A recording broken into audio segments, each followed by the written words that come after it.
ya bunge ya taifa ya Kenya, nichukue nafasi hii kupeana rambirambi zangu na watu wangu wote wa Baringo North constituency kwa familia mjane Mama Ida na watoto wake na jamii na familia ya ODM wote. Niseme poleni sana sana sana sana kwa jamii ya Jaramogi kwa kupoteza waziri mkuu ya pili ya taifa ya Kenya baada ya Mzee Jomo Kenyatta,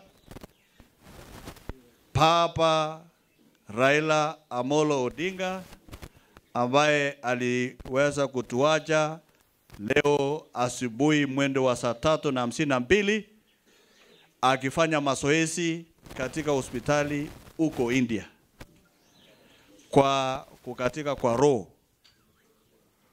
Ile kitu inaitwa heart attack kwa vile tumeambiwa, cardiac arrest kwa lugha ya madaktari. Kama taifa ya Kenya naungana na rais wangu, rais ya 5 ya Jamhuri ya Kenya William Samoei Ruto, sisi kama wabunge tunasema pole sana sana kwa jamii, kwa watoto ya Raila Amolo Odinga na taifa mzima kwa kupoteza Mkenya mchapakazi, mkombozi ya taifa hili, Mheshimiwa marehemu Raila Amolo Odinga.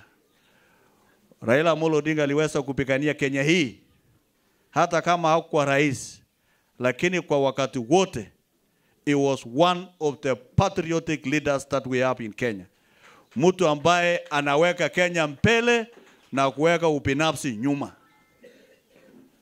Mnajua hivi karibuni wakati serikali yetu mwaka jana ilipata shida, Raila Amolo Odinga alikuja kushikia rais wetu William Ruto mkono na akaungana na sisi mpaka tukakuwa na broad base mpaka serikali ikasimama imara mpaka wa leo kwa sababu ya baba.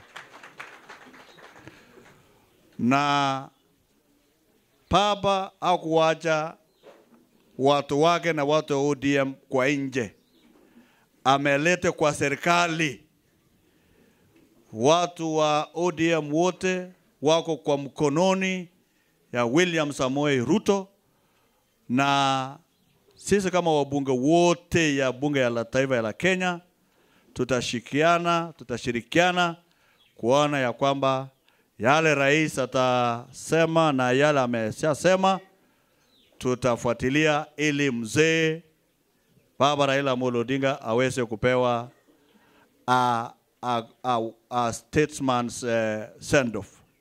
So kwa hayo Mungu amlase roho yake mahali peponi huko mbinguni. Asanteni sana.